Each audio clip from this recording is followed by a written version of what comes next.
L'entité de sagesse est plutôt rude pour ceux qui n'ont pas spirituellement été à son école initiatique. Et l'homme dépourvu de spiritualité, selon le verbe, n'y persévère pas. Eh oui, ils ne peuvent pas persévérer dans l'initiation de l'entité de sagesse. Le livre secret de Moine.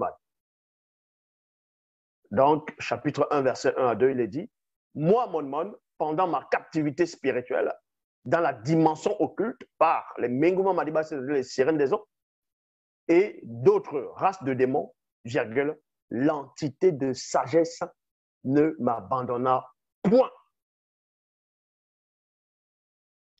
L'entité de sagesse ne m'abandonna point.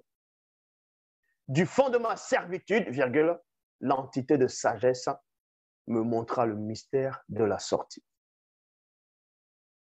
Vous voyez, Salomon, avec toute la connaissance qu'il avait, il n'a pas dit que c'est l'intelligence qui l'a fait sortir de sa servitude spirituelle, que ce n'est pas la réflexion, que ce n'est pas le discernement, que ce n'est pas la connaissance, mais il dit la sagesse, l'entité de sagesse. Parce qu'à un moment donné, il est arrivé à maturité. Il a compris que c'est la sagesse. Et dans les Bibles classiques, ils écrivent, ils disent ouais, que Salomon, dans tout ce qu'il est en train de faire, bon, il a livré son cœur dans la sottise, voilà, dans beaucoup de choses. Et après un moment, pendant son expérience, il dit, et même ma sagesse ne m'abandonna point. Ma sagesse ne m'abandonna point. Dans tout le mal qu'il est en train de faire, il va fabriquer des statuettes, construire des statuettes, il va avoir plein de femmes. Et à un moment donné, il va dire, et même ma sagesse ne m'abandonna point. Ce n'est pas ça. C'est l'entité de sagesse ne l'a pas abandonné. Pourquoi? C'est-à-dire qu'en ce moment, il n'avait pas renié l'entité de sagesse. Ça ne veut pas dire que l'entité de sagesse approuvait ce que Salomon est en train de faire. Mais il faut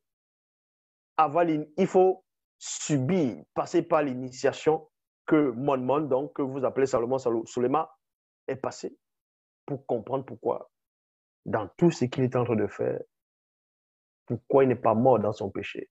Et pourtant, il est dit que le juste qui se détourne de sa justice dans le livre d'Ézéchiel, que Dieu va mettre un piège devant, il va mourir dans sa faute. Ou pas de juste. Salomon était juste. Pourquoi il n'est pas mort dans sa faute? Pourquoi il n'est pas mort dans sa faute? Pourquoi les David, tout ça, ne sont pas morts dans leur faute? Et c'était du favoritisme? Non. Certes, on les châtiait aussi. Parce que ce qu'on appelle Salomon, l'initiation qu'il a reçue a préservé son esprit. Malgré qu'il faisait des choses, il avait plein de femmes, il fabriquait des statues, il pouvait même se prosterner. Il ne se prosternait pas spirituellement, il préservait son esprit. Avec sagesse.